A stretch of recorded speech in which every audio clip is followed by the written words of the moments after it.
এই শোনো না, আমাদের অন্ধবিশ্বাস চ্যানেলটি যারা এখনো সাবস্ক্রাইব করেননি প্লিজ সাবস্ক্রাইব করে দাও। আর অল্প কিছু সাবস্ক্রাইবার হলে 1,00,000 পরিবার হবে। সবাই প্লিজ সাবস্ক্রাইব এবং বেশি বেশি শেয়ার করে দাও প্লিজ। রাত শুভ্রার কথা শুনে মুচকি হেসে ফেলল। তখনই রুদ্র হাতের ঘড়ির দিকে তাকিয়ে দৌড় মেরে উঠে গেল। রাত অবাক চোখের দিকে তাকালো। কি হলো বুঝলো না সে, এইভাবে দৌড় মারলো কেন? তখনই রুদ্র হাতে একটা পার্সেল নিয়ে হাজির হলো। রাত তখন বাজে 11:58। 17 সেপ্টেম্বরে পা দেবে আর 2 মিনিট পরে। পার্সেলটা রাতের হাতে দিয়ে 3 জনে উঠে দৌড় মারলো রাতকে সেখানে একা ফেলে। রাত কিছু না বুঝে হাঁ করে তাকিয়ে থাকলো। কি হলো কি এদের হুট করে? রাত পার্সেল খুলতে খুলতে রাত 12টা বেজে গেছে। ততক্ষণে 17 সেপ্টেম্বর আজ রাতের জন্মদিন। পার্সেলটা খুলতে রাত থমকে গেল। ভেতরে সুন্দর একটা শুভ্র রঙের শাড়ি, তার উপরে ছোট ছোট সোনালি রঙের নকশা, কিছুটা জামদানির শাড়ির মতো শাড়িটা। রাত হাত বোলালে শরীরের উপর। শাড়িটা অসম্ভব সুন্দর দেখতে। তার মধ্যে সে দেখতে পেল একটা বক্স, সম্ভবত স্বর্ণের চেইন হবে। রাতের ধারণায় সঠিক হলো, সুন্দর একটা স্বর্ণের চেইন। চেইনের লকেটে ঝোলানো শুভ্র রাঙা বড় একটা গোল মুক্ত, তার পাশে স্বর্ণের একজোড়া চুড়ি রাখা। রাত শাড়ির ভাঁজ খুলে মেলে ধরতেই তার ভেতর থেকে বেরিয়ে এলো ছোট্ট একটা চিরকুট। আর রাত চিরকুটটা খুলে পড়তে শুরু করলো। চিরকুটে, আমার ছোট্ট বউটাকে জন্মদিনের শুভেচ্ছা। আজ সেই দিনটা যে দিনটাতে আকাশে একটুখানি বেশি নীল রঙের ছোঁয়া লাগিয়ে তোমার আগমন ঘটেছিল আমার জন্য। নীল রঙা আকাশের মাঝে ভেসে বেড়ানো ছোট্ট নরম তুলতুলে মেঘের মতোই তুমি এসেছিলে। শুধুমাত্র আমার হতেই তোমার আগমন ঘটেছিল। এই দিনটা আমার জন্য অসম্ভব গুরুত্বপূর্ণ জানো। ভাগ্যিস এই দিনটা এসেছিল, ভাগ্যিস তুমি জন্মেছিলে। না হলে আমি তোমাকে পেতাম কি করে বলো তো? আমার সব আয়ু আমার ছোট্ট সাদা রঙ্গন ফুলটার হোক। শেষ নিঃশ্বাস পর্যন্ত আমি আমার সাদা রঙ্গনের সুঘ্রাণ নিতে পারি, যেন এই প্রার্থনাই করি। ভালোবাসি প্রিয়তমা, তোমার দিনের প্রথম প্রহর হতে শেষ প্রহর সহ প্রত্যেক প্রহর যেন শুধুই আমিময় হয়ে থাকে। ভালোবাসি।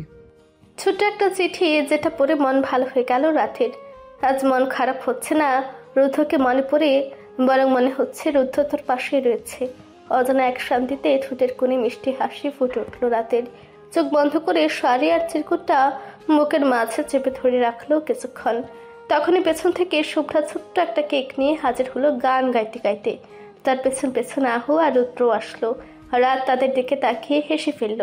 শুভ্রা তার সামনে কেকটা ধরে বলল, শুভ জন্মদিনে আমার লক্ষ্মী ভাবি মনিকে। শুভ জন্মদিন ভাই পাখি। রুদ্র একগাল হেসে মিষ্টি করে বলল, শুভ জন্মদিন ভাবি। রুদ্র পেছন থেকে উকি দিয়ে বলল, আহু। একে একে 3 জনই তাকে উইশ করলো। রাতও মুচকি হেসে ধন্যবাদ জানালো তাদের। ছোট্ট একটা তারাবাজি কেকের উপর ধরানো, সেটা নিভে যেতে কেক কাটলো রাত। তারপর এক এক করে 3 জনকে খাইয়ে দিল সে। তারপর এক এক করে রাতের জন্য আনা গিফটগুলো রাতকে দিতে লাগলো তারা 3 জন। শুভ্রা সবার আগে লাফাতে লাফাতে তার গিফট নিয়ে আসলো রাতের কাছে। রাতের সামনে গিফটের বক্সটা ধরেই বলল, এটা আমার আর ইউনো জানো তো, তার পক্ষ থেকে নাও ধরো। রাত শুভ্রার বলার ধরন দেখে বলে বুঝে ফেলল সাবিহ আর সে মিলে গিফটটা কিনেছে তার জন্য। রুদ্র তার বোনের কথার আগা মাথা কিছুই বুঝলো না, তাই তার বোনের মাথায় একটা গাঁটটি মেরে বলল, এভাবে গিফট হাতে দিয়ে দাঁত বের করে খেলাচ্ছিস কেন? কি দিয়েছিস কি তুই? হ্যাঁ আহা ভাইয়া, গিফট হাসতে হাসতে দেয় নাকি কান্না করতে উঠতে দেয়? হ্যাঁ, আমি তোমাদের মতো নাকি? তারপর রাতের দিকে তাকিয়ে শুভ্রা বলল, ভাবি তুমি খোলো তো গিফটটা, কত ভালোবেসে কিনেছি তোমার জন্য আমি। শুভ্রার কথা শুনে রাত আলতু হাতে গিফটের প্যাকেট খুলতে লাগলো। গিফটের প্যাকেট খুলতে চমকে উঠল রাত। ভেতরে তার ব্যবহার করার মতো কিছুই না, বরং তার ভবিষ্যৎ কন্যার জন্য ছোট্ট একটা ফ্রক, তাও আবার বেবি ব্লু কালারের। তার সাথে ছোট্ট 2টা handcrafted crochet butterfly hair clip, সাদা বেগুনি হালকা গোলাপি রঙের সংমিশ্রণে তৈরি। দেখতে অনেকটা ওয়েস্টেরিয়া ফুলের থোকার মতো। এক জোড়ার ছোট্ট সাদা মোজা।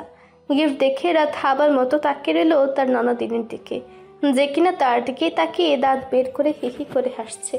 হে আবার কেমন জন্মদিনের উপহার! এমন উপহার সে জীবনেও আশা করেনি। রুদ্র আহু খাড় উঁচু করে গিফটের বক্সের দিকে তাকিয়ে হতভম্ব হয়ে গেল। পরক্ষণে উচ্চ স্বরে দুজনে হেসে উঠল। রুদ্র হাসতে হাসতে বলল, আরে বাস বই না, তুই তো ফাটাফাটি একটা গিফট দিছিস রে। হ্যাঁ হ্যাঁ হ্যাঁ, আমি অনেক আনকমন গিফট দিয়েছি। You know what, I am a unique person. বলে ঢং করতে লাগলো শুভ্রা। তখনই তাকে ধাক্কা দিয়ে রুদ্র তার গিফট নিয়ে উঠে দাঁড়ালো। সে গিয়ে হাতে গিফটটা ধরে দিল। তারপর রাতকে বলল, নাও ভাই পাখি, খুলে দেখো কেমন লাগলো। রাত এবারের গিফট বক্সটাও আলতো হাতে খুললো যত্ন নিয়ে, যাতে প্যাকেটগুলো ছিঁড়ে না যায়। বিশাল বড় বক্সের মধ্যে কি আছে সে নিজে বুঝে উঠতে পারছে না। প্যাকেট খুলতেই অবাক হয়ে গেল সে। এতগুলো বই, সবই তার পছন্দের লেখক লেখিকার বই। বইগুলো দেখে মুখে হাসি ফুটলো রাতের।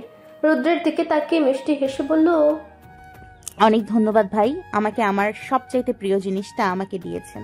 আচ্ছা ভাই, আপনি কিভাবে জানলেন আমার বই পড়ার অভ্যাস আছে? রুদ্রের কাছ থেকে শুনেছিলাম, ও বলেছিল, তাই ভাবলাম তোমাকে বই দেওয়া যাক। রাত রুদ্রের দিকে তাকিয়ে মুচকি হাসলো। তখনই আহো তার পাশ থেকে তার তরফ থেকে গিফটটা রাতের হাতে তুলে দিল। রাত আহুর দিকে তাকিয়ে মুচকি হেসে গিফটের প্যাকেটটা সুন্দর করে খুলে দেখে অবাক হলো, কারণ মেয়েটা তাকে তার অনেক প্রয়োজনীয় একটা জিনিস উপহার দিয়েছে। হাতে তৈরি কাপড়ের মলাটের ডায়েরি। ডায়েরিটা হালকা আকাশি রঙের, তার উপর সুতোর কাজ করা, সুন্দর করে রাতের নাম লেখা সাদা সুতো দিয়ে। ছোট্ট ছোট্ট গোলাপ ফুল বসানো, ফুলগুলোর সুতোর তৈরি। অসম্ভব নিখুঁতভাবেই তৈরি করা হয়েছে মলাটটা। রাত অবাক চোখে ডায়েরিটার দিকে তাকিয়ে তাতে হাত বুলিয়ে আর চোখে তাকিয়ে বলল, এটা কি তুমি তৈরি করেছো? আহু রাতের দিকে তাকিয়ে মাথা ঝাঁকিয়ে বলল, হ্যাঁ। রাত খুব চমৎকার হাসলো। হে মেয়েটা এত আদরে কেন? এত সুন্দর উপহার, এত আদর, এত ভালোবাসা দিয়ে তৈরি ডায়েরিটা পেয়ে খুব ভালো লাগলো রাতের। আলতো হাতে জড়ে ধরলো আহুকে। শুভ্রা পাশ থেকে জড়ে ধরলো তাদের দুজনকে। রুদ্র তখন ক্যামেরা দিয়ে তাদের তিনজনের ছবি তুলতে ব্যস্ত হয়ে পড়ল। রাতের গায়ে পেঁয়াজ কালারের একটা শাল জড়ানো, চুলগুলো ছাড়া, চাঁদের আলো অসম্ভব সুন্দর লাগছে দেখতে। তার পাশে সে বনফায়ারের আলো জ্বলছে, যা তার সৌন্দর্য আর বাড়িয়ে দিয়েছে। ছবিতে জল জল করছে রাত। সে ছবিটা সুন্দর করে তার ভাইকে সেন্ড করে দিল। এই ছবি দেখার পর এক সপ্তাহ তার ভাইয়ের যে ঘুম হবে না তা ভেবে মুচকে হাসল রুদ্র। 17 সেপ্টেম্বর সকালে তারা রওনা দিল ঢাকার উদ্দেশ্যে।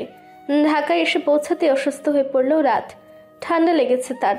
নিজের জামা কাপড় কোনো রকম চেঞ্জ করে বিছানায় শুয়ে পড়ল রাত। তার জ্বর এসেছে প্রচণ্ড।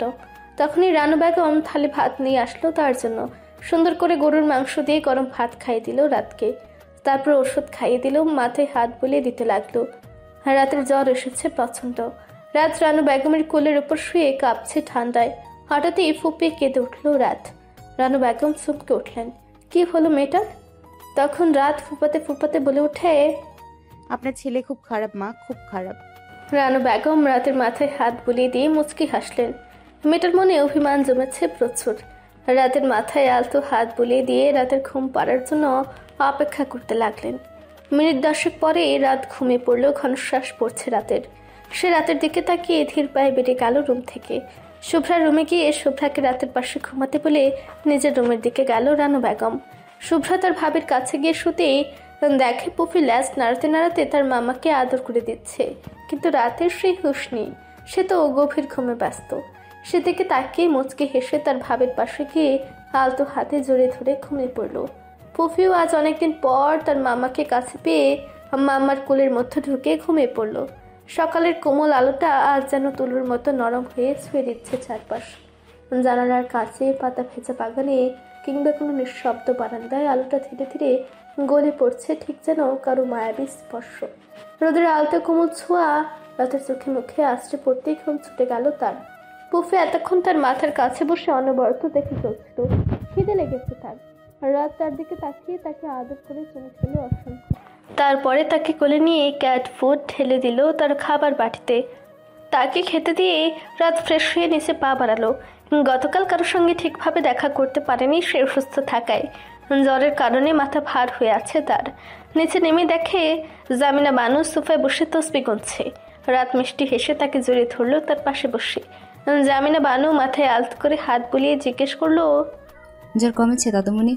জি দাদিমা, কমেছে। তাহলে চলো, তোমাকে তোমার জন্মদিনের উপহার দেওয়া যাক। চলো আমার রুমে। কথাটা বলেই রাতের হাত ধরে তিনি নিজের রুমে নিয়ে গেলেন। রাত পেছু পেছু গেল। রাতকে বিছানায় বসিয়ে দিয়ে তিনি নিজের শাড়ির ড্রয়ারগুলো খুলে সেখান থেকে হালকা গোলাপি রঙের একটা জামদানি শাড়ি বের করলেন। তারপর বের করলেন পেঁয়াজ রঙের একটা জামদানি শাড়ি। তারপর জলপাই রঙের একটা শাড়ি বের করলো এবং সবশেষে পিচ গোলাপি রঙের একটা শাড়ি বের করলো। অসম্ভব সুন্দর 4টা হালকা রঙের শাড়ি তিনি যত্ন করে বের করে রাতের হাতে তুলে দিলেন। তারপর রাতের মাথায় হাত বুলিয়ে বললেন, এই শাড়িগুলো রুদ্র আমাকে কিনে দিয়েছিল। একবার করে পরেছিলাম সবগুলো শাড়ি, শুধুমাত্র ওকে দেখানোর জন্য। তারপর আর পরা হয়নি। ভেবেছিলাম শাড়িগুলো রুদ্রের বউকে দিব, তাই যত্ন করে এতদিন তুলে রেখেছিলাম। আর সুযোগ হয়ে গেল তোমাকে দেওয়ার। এই নাও শাড়িগুলো, সুন্দর করে যত্ন করে তুলে রেখো। চমৎকার হাসলো রাত। এবারে মানুষগুলো তাকে এত আদর করে রাখে কেন সে বুঝে পায় না। বিয়ের পর একটা মুহূর্তের জন্য তার মনে হয়নি যে সে শ্বশুর বাড়িতে রয়েছে। সে ভাবতো শ্বশুর বাড়ির সারাদিন কাজ করে খেটে মরতে হয়, অথচ সে সারাদিন ঘুমিয়ে পার করে, না হলে নিজের মন মতো ঘুরে বেড়ায়। কখনো এই বিষয় নিয়ে তাকে রানু বেগম সহ কেউ জবাবদিহি করেনি। তাকে রানু বেগম একদম নিজের মেয়ের মতো করে রেখেছে। বাড়ির প্রত্যেকটা মানুষ যেন আসতো ভালোবাসা। এত ভালো কেন মানুষগুলো? পার হয়ে গেল আরো 10 দিন। আজ 27শে সেপ্টেম্বর, রুদ্রের জন্মদিন আজ। তবে বিষয়টা রাত জানতো না। সে জেনেছে দুপুরে খাবারের আয়োজন দেখে। রুদ্র না থাকলেও তার এই বিশেষ দিনে তার সব পছন্দের খাবারগুলো রান্না করে রানু বেগম। রাত জানার পর থেকেই তার মনটা আনচান করছে কিছু করার জন্য। সে কি করবে বুঝে উঠতে পারছে না। সে আগে জানলে রুদ্রের জন্য উপহার পাঠিয়ে দিত রুদ্রকে দিয়ে, কিন্তু এখন তার হাতে কিছুই করার নেই। নিজের ঘরে বসে পায়চারি করছে রাত বাজে 11:15, অথচ এখন পর্যন্ত কোনো কল বা মেসেজ পেল না সে রুদ্রের কাছ থেকে।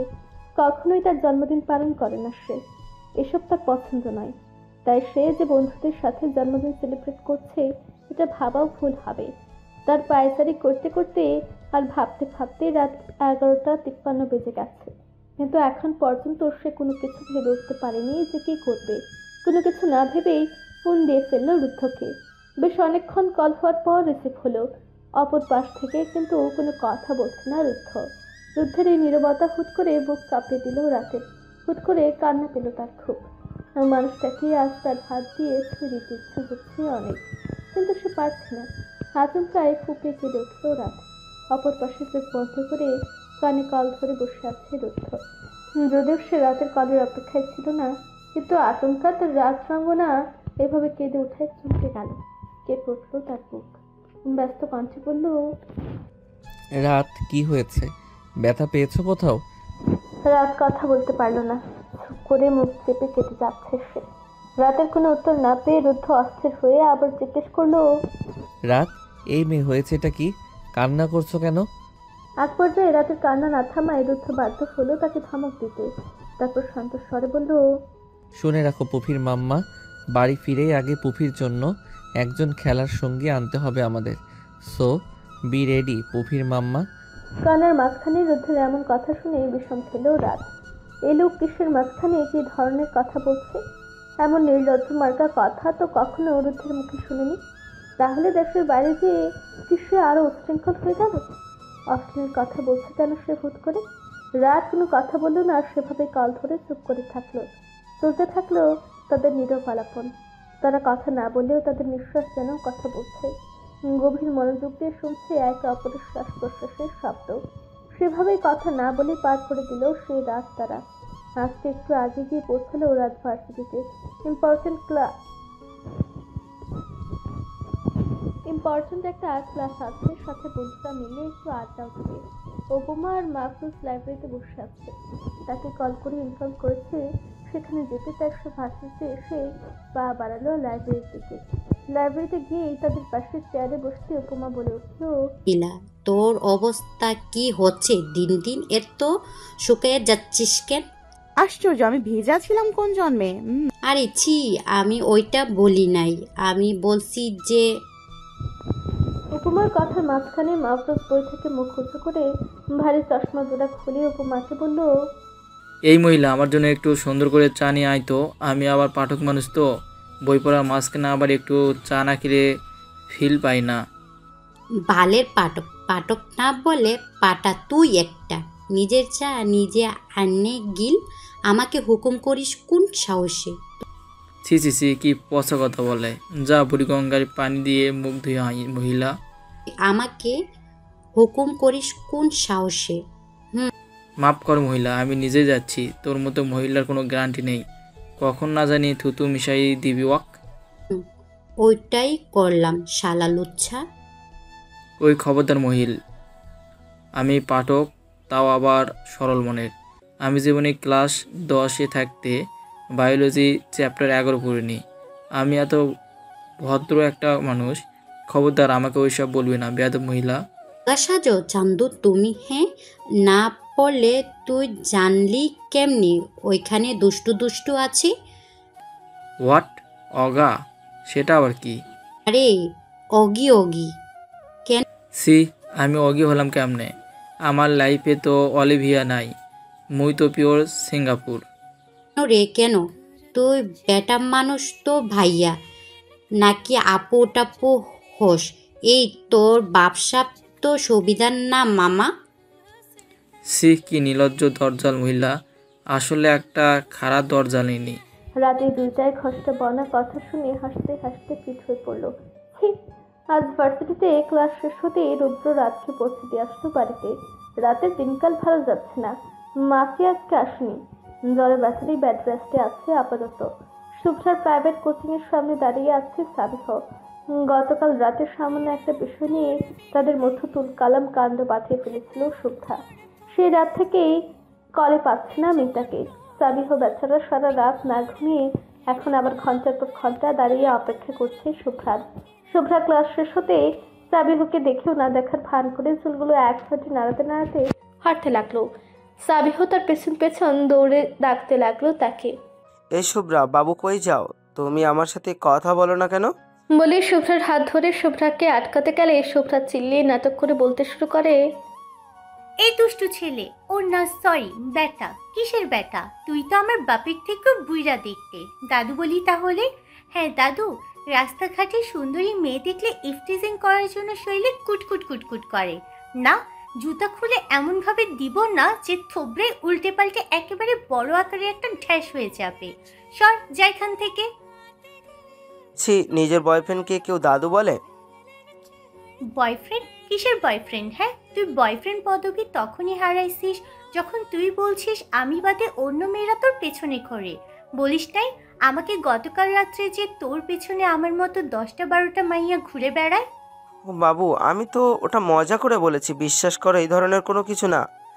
ভালো করেই জানি তা আমি তোর পিছনে কিটা ঘুরবো। হ্যাঁ, তোর মতো চোখ ছোট নাক মোটা কান বেঁকা ব্যাটার পিছনে আমার মনে অসীম দয়া মায়া আছে বলে তোকে আমি আমার বয়ফ্রেন্ড হওয়ার সৌভাগ্য প্রদান করেছি।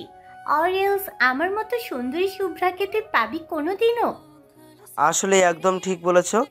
আমার 7 কপালের ভাগ্য যে আমি তোমাকে পাইছি। শুধু আমার না, আমার 14 গোষ্ঠীর 7 কপাল যে তুমি আমার বংশের ভবিষ্যৎ প্রদীপদের মা জননী। না, ভুলেও সব মতলব করিস না। তোর সাথে আমার আর কোনো কিছু সম্ভব না। তুই গতকাল রাতে কি জানি একটা মেয়ের নাম বলেছিলি, সাদিয়া না পাদিয়া? ওই মাইয়ার কাছে যা, তুই যা। আরে ও তো আমার খালাতো বোন হয়, নাথিং এলস বাবু। ছি আল্লাহ, আমি কি শুনলাম? তুই তো খালাতো বোনের সাথে লুতুপুতু করে বেড়াস, এত খবিস তুই? আরে বাবু, ওই সমস্ত কিছু না। সাদিয়া আমার বয়সে কত ছোট, হাঁটুর বয়সী একটা মেয়ে। বলে শুভ্রাকে নিজের বাহুতে আবদ্ধ করে ঠাস করে একটা চুমু দিয়ে শুভ্রাকে আর কিছু না বলতে দিয়ে নিজেই বলতে বলতে শুভ্রাকে নিয়ে হাঁটা ধরলো। শুভ্রা কিছু বলতে গেলে আবারও ঠাস করে গালে চুমু বসিয়ে দিল সাবিহ। থাপ্পড় তো দিতে পারবে না, যদি এই মেয়েকে একটা টোকাও দেয় তাহলে নির্ঘাত এই মেয়ে তার ভবিষ্যৎ অন্ধকার করে দেবে ভয়ানক এক লাথিতেই। তাই থাপ্পড়ের বদলে থাপ্পড় মার্কা চুম্মা দিচ্ছে সাবিহ শুভ্রাকে। রাতকে নামিয়ে দিয়ে রুদ্র আর রাহু দুজনে একটা ক্যাফেতে এসেছিল প্রেম আলাপ করতে, কিন্তু রুদ্রের কপালে বোধ হয় প্রেম জিনিসটা সহ্য হয় না, তাই সে কোনো না কোনো আকাম প্রত্যেকবারেই করে বসে। এই যে এখন আহুকে এমন একটা কথা বলেছে যে আহু নাক ফুলিয়ে বসে আছে। বাপরে বাপ, কি একটা ব্র্যান্ডেড ঝগড়ুটে মায়া বানাইছে আমার শ্বশুর আব্বাই। এই খবরদার, আমার বাপ তুলে কথা বলবেন না আপনি। আপনি এখন আবার আপনি তো চলে গেলা? ওয়াহ, তোমার সাথে আমার সব শেষ। তোমার মতো পাগলের সাথে আমার থাকা সম্ভব না। ইস, আসছে কত শখ আমার যে আমি আমার দাদা কুতুবউদ্দিন সাহেবের ঐতিহাসিক লুঙ্গি পরে তোমাকে বিয়ে করতে যাব। সাথে একটা ছেঁড়া স্যান্ডো গেঞ্জি, মাথায় একটা গোল টুপি আর মুখে রুমাল চাইপে ধরে আইসো তুমি আমাকে বিয়ে করতে। তারপর বাতাসে তোমার লুঙ্গি উইরা জয় বাংলা হয়ে যাবে সারা।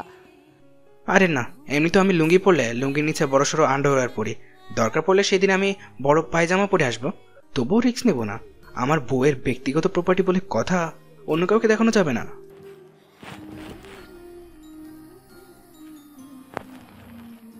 আহু রুদ্রের দিকে হা করে তাকিয়ে রইল, ভাবলো সে কি দেখে এই ছেলেকে ভালোবাসলো। সময় বহমান, দেখতে দেখতে পার হয়ে গেল আরো 3 মাস। রাত বলতে গেলে সারাদিন নিজের পড়াশোনা আর লেখালেখি নিয়েই থাকে। রুদ্রের সাথে আগে কথা যাওয়া একটু হতো, বর্তমানে তার টোটালি বন্ধ। গত 2 মাস যাবৎ রুদ্রের সাথে তার কথা হচ্ছে না। মানুষটা কাজের শেষ সময়ে অনেক ব্যস্ত হয়ে পড়েছে। ডিসেম্বরের শেষের দিকে বাড়ি ফিরবে রুদ্র, তেমনটাই বলেছিল সে। তবে নতুন বছর চলে এসেছে, তাও দেশে আসার কোনো নামগন্ধ নেই। জানুয়ারির 3য় সপ্তাহ, নির্মল জানুয়ারির ভোরবেলা। দেশের প্রকৃতি যেন ধুয়ে মুছে স্নিগ্ধ হয়ে ওঠে। এই মাসে শীত থাকে স্পষ্ট, কিন্তু তা কোনো তীব্রতা নিয়ে আসে না, বরং এক ধরনের মোলায়মতা, এক নিঃশব্দের উষ্ণ আলিঙ্গন হয়ে নেমে আসে বাতাসে, মাটিতে, পাতার ভাঁজে ভাঁজে। আকাশটা থাকে নীল, কিন্তু সেই নীল যেন একটু বিবর্ণ রোদ আছে। তবে তার আলোর মাঝে নেই আগুন, আছে শুধু হালকা সোনালি ছায়া। বেলা বাড়লেও সেই আলোয় গা পুড়ে না, বরং শরীর জড়িয়ে ধরে এক ধরনের শান্ত নিস্তব্ধতায়। ভোরের পাতার কিনারে জমে থাকা শিশিরবিন্দুগুলো দেখে মনে হয় রাতভর প্রকৃতি তার মনের ভিতর থেকে কোনো কবিতা লিখে রেখে গেছে। হালকা কুয়াশায় ঢেকে থাকে রাস্তাঘাট, যেন পুরো শহরটাই ঢেকে আছে সাদা পাতলা ওড়নায়। বৃক্ষরাজি থাকে স্থির, কিছুটা নিঃশব্দ। বট, পাকুড়, কাঁঠাল গাছ সব যেন ধ্যানমগ্ন হয়ে দাঁড়িয়ে আছে। পাখিরা আসে, বসে, ডাকে, আবার উড়ে যায়, কিন্তু সেই ডাকেও থাকে যেন এক মিহি গলা, কুয়াশায় মোড়ানো সুর। চায়ের দোকানগুলো এই শীতেই বেশি প্রাণবন্ত হয়ে ওঠে। দূর কোনো রাস্তার পাশে ধোয়াটা মাটির কাপ হাতে নিয়ে দাঁড়িয়ে থাকে কাঁথামোড়া কিছু মানুষ। কাঠের বেঞ্চে বসে কেউ রোদ পোহায়, কেউ আবার পুরনো চাদরের ভাঁজে গুজে রাখে হাত। রাতে শিশির পড়ে, বাতাসে থাকে পাথর ঘষাঘষির আওয়াজ। কচি হলুদ রঙের একটা লম্বা থ্রি পিসের সাথে সাদা রঙের একটা পায়জামার সঙ্গে লাল শাল জড়িয়ে একটা ছোট্ট টঙের সামনে দাঁড়িয়ে আছে রাত। তার চোখ সামনে তার ব্যক্তিগত পুরুষটাকে দেখে বদ্ধ হয়ে আছে। রুদ্ধ হুট করে এসে হাজির হয়েছে, কাউকে কিছু না বলেই এসেছে। রাত 3টায় দেশে এসে পৌঁছেছে রুদ্ধ। বাড়ি এসে এই ঘুমন্ত রাতকে কোলে তুলে নিয়ে এসেছে এখানে। মাঝ রাস্তায় রাতের ঘুম ভেঙে গেলে আচমকা রুদ্ধকে দেখে খুশিতে বেচারে আধা ঘন্টা রুদ্ধের বুকে কেঁদেছে। তখনই বরাবরের মতো এই শুভ্র রঙের শার্ট পরিহিত রুদ্ধ 1 কাপ দুধ চা নিয়ে আসলো তাদের দুজনের জন্য। স্যার ভারটা এক হাতে নিয়ে আরেক হাতে রাতের হাত মুঠোবদ্ধ করে নিল। তারপর হাত ঘুরিয়ে রাতের ঘাড়ের উপর হাত রাখলো। রাতের হাত ধরে মাথা নিচু করে রাতের নাক বরাবর একটা চুমু দিয়ে হাঁটতে থাকলো দুজন। চা হালকা ঠান্ডা হতে রাতের হাতে দিল। রাত 1 চুমুক খাওয়ার পরে রুদ্ধের হাতে দিলে সে চা খেতে খেতে রাতের দিকে তাকিয়ে জিজ্ঞেস করলো, ঘুম আসছে রাত? রাত আলতো করে মাথা নেড়ে বলল, আর কি কিছু খাবে? পুনরায় জিজ্ঞেস করলো রুদ্ধ। এই মেয়ে, মুখ দিয়ে বলো। কিছুটা বিরক্ত হয়ে বলল রুদ্ধ, বলবো না। অন্য পাশে মুখ ঘুরিয়ে বলল রাত। আবার কি হলো? রুদ্ধ বাম হাতে বুড়ো আঙ্গুল দিয়ে রাতের ঠোঁটনি ধরে নিজের দিকে ফিরিয়ে বলল, কিছু না। রুদ্ধ আর কিছু জিজ্ঞেস না করে সামনে তাকিয়ে হাঁটতে লাগলো। শুনছেন? কিছুক্ষণ থেমে বলল রাত। রাত যেভাবে সবসময় বলে ঠিক একই ভঙ্গি অনুকরণ করে বলল রুদ্ধ, আমাকে কপি করবেন না। না কুচকে অভিযোগের সুরে বলল রাত। আচ্ছা করছি না, বলো। হেসে দিয়ে বলল রুদ্ধ, আপনি কি এখন আবার ভার্সিটিতে জয়েন করবেন? রাত তার হাতে থাকা চায়ের কাপে আঙ্গুল বুলাতে বুলাতে বলল, না। ছোট করে বলল রুদ্ধ। কেন?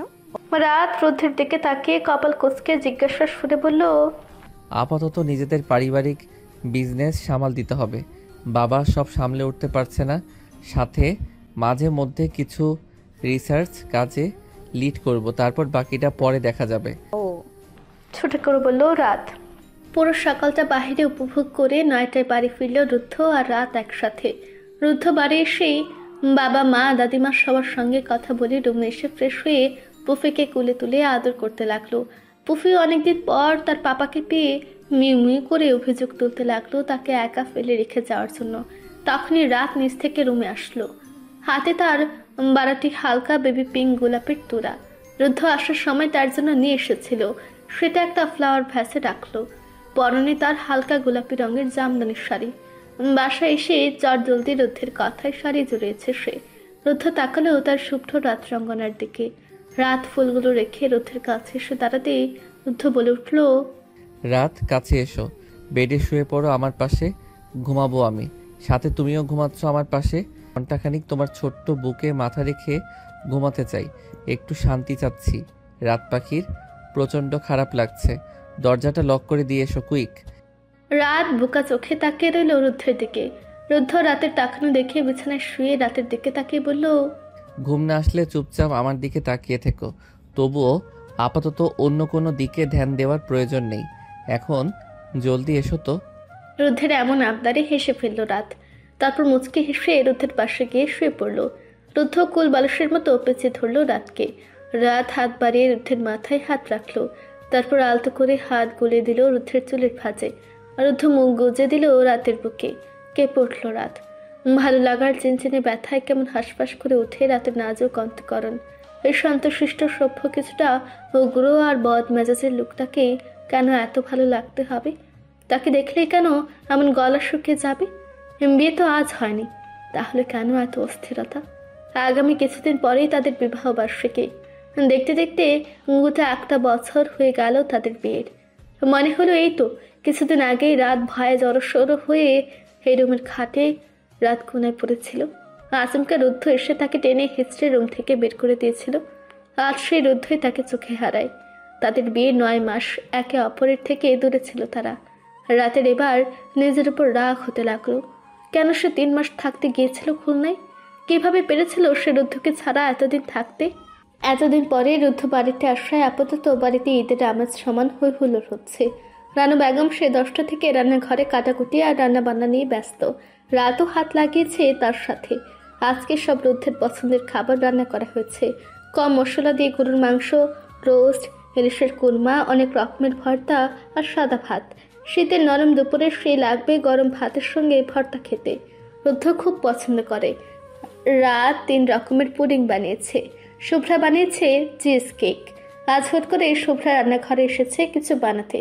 তা দেখে রানু বেগম অবাক হলেও পরে মুহূর্তেই ভাবলো হয়তো ভাই এসেছে, সেই খুশিতে কেক বানাতে এসেছে। রান্না শেষ হতে রাত দ্রুত গোসল শেষ করে কুসুম হলুদ রঙা শাড়ি পরে নিল। রুদ্ধ ঘুম থেকে উঠেছে 12টার কিছুটা পরে। রুদ্র ভাইয়ের আসার খবর পেয়ে ভার্সিটিতে না যেয়ে সোজা চলে এসেছিল সে 11টায়। তারপর রুদ্ধ ঘুম থেকে উঠতেই 2 ভাই গল্প করছিল অনেক। রুদ্র এখন নিজের ব্যক্তিগত অ্যাপার্টমেন্ট গুছিয়ে নিয়েছে টুকিটাকি করে আহুকে নিয়ে। এখন শুধু বিয়ের অপেক্ষা। দুপুরে খাওয়া দাওয়া শেষ করে বাড়ির সবাই একত্রে ড্রয়িং রুমে বসেছে গল্প করতে। রুদ্ধ জামিনা বানুকে নিজের কাছে বসে রেখেছে, হাত ধরে কথা বলছে রুদ্ধ তার সাথে। তখনই জামিনা বানু রাতের দিকে তাকিয়ে বললেন, আর কতদিন অপেক্ষা করাবে নাতিবু? তোমার মেয়ে আসছে কবে? রাত সবাইকে পুডিং আর কেক দিচ্ছিল। দাদিমার কথায় থ মেরে গেল সে। রুদ্ধ আর চোখে রাতের দিকে তাকালো। রাত অপ্রস্তুত হয়ে পড়লো এমন কথা শুনে। হাঁসফাঁস করতে লাগলো লজ্জায়। সে কিভাবে বলবে যে তার নাতি অতি শুদ্ধতম পুরুষ সেজে বসে আছে, যে কিনা বইয়ের দিকে 1 পা এগোলে আবার 10 পা পেছনে লাফ দেয়। রাত কপাল কোচকে তাকালো রুদ্ধের দিকে। এখন সে 19 বছরের যুবতী, বাচ্চা না। হোক সে রুদ্ধের এত ছোট। রুদ্ধের একদমই উচিত না তাকে বাচ্চা টাইপ ট্রিট করা। রুদ্র, আহাদ, আব্রাহাম, জামিনা বানু, রানু বেগম আর শুভ্র সবাই আজ একত্রে বসেছে, আড্ডা দিচ্ছে। মূলত আজ তারা সবাই রুদ্রের আর আহর বিষয়ে কথা বলছে। রুদ্ধ ফোনে তার চাচা চাচিকে এই বিষয়ে ইংল্যান্ডে থাকা অবস্থায় জানিয়ে রেখেছিল। তারাও মেনে নিয়েছিল, কারণ ছেলের বিয়ের বয়স হয়ে গেছে। ছেলে বর্তমানে প্রতিষ্ঠিত, তাই ছেলে যদি নিজের মন মতো মেয়ে পছন্দ করে, বিয়ে করতে চায়, এই বিষয়ে তাদের কোনো আপত্তি নেই। আগামীকালকেই তারা সিলেট থেকে রওনা দেবে ঢাকার উদ্দেশ্যে। তারপর আহুদের বাড়িতে বিয়ের প্রস্তাব নিয়ে যাবে তারা। ঘরোয়াভাবে প্রথমে আকত শেষ করে মেয়েকে নাকফুল পরিয়ে দিয়ে আসবে তারা। যেহেতু বিয়ের মূল অনুষ্ঠান সিলেটে গিয়ে করা হবে, রুদ্ধ বিয়ের বিষয়ে আলোচনা করছে তার বাবার সাথে। রুদ্র এক পাশে চুপ করে বসে আছে। রাত আর চোখে তাকালো রুদ্ধের দিকে, যে শান্ত ভঙ্গিতে জামিনা বানুর হাত নিজের হাতে মুঠোবন্দি করে তাকিয়ে আছে সেদিকে, আর আহাদ আব্রাহামের কথা শুনছে। তখনই পাশে বসা বৃদ্ধা নারীটা একটু কাশি দিয়ে উঠলেন। রুদ্ধ চিন্তিত হয়ে তাকালো তার দাদিমার দিকে। জামিনা বানুর শরীরটা ইদানিং ভালো যাচ্ছে না। রুদ্ধ কোমল হাতে দাদিমার হাত ধরলো, তারপর সোফা থেকে উঠতে উঠতে বলল, চলো কলিজা, তোমাকে রুমে দিয়ে আসি, অনেকক্ষণ বসে আছো। শব্দগুলো যেন মুগ্ধতায় মোড়ানো তুলোর মতো নরম। রাতের কানে কলিজা ডাকতে ধাক্কা দিয়ে গেল। হে ছেলের মুখে এমন আদর, এমন আবেগ আসে কোথা থেকে? সে এমন পরিস্থিতির মধ্যেও নিজের জামাইয়ের উপর ক্রাশ খাচ্ছে। হায় আল্লাহ! রুদ্ধ দাদিমার হাত ধরে ধীরে ধীরে রুমের দিকে নিয়ে গেল। দাদিমার মুখে নীরব ছায়া, সবাই চুপ করে আছে। রুদ্র রুদ্ধের দিকে তাকিয়ে মনে মনে বিড়বিড় করে বলছে, নিয়মিত ভালোবাসার গল্প শুনতে এবং পড়তে আমাদের অন্ধবিশ্বাস চ্যানেলটি সাবস্ক্রাইব করে পাশে থাকা বেল আইকনটি ক্লিক করুন। ধন্যবাদ সবাইকে।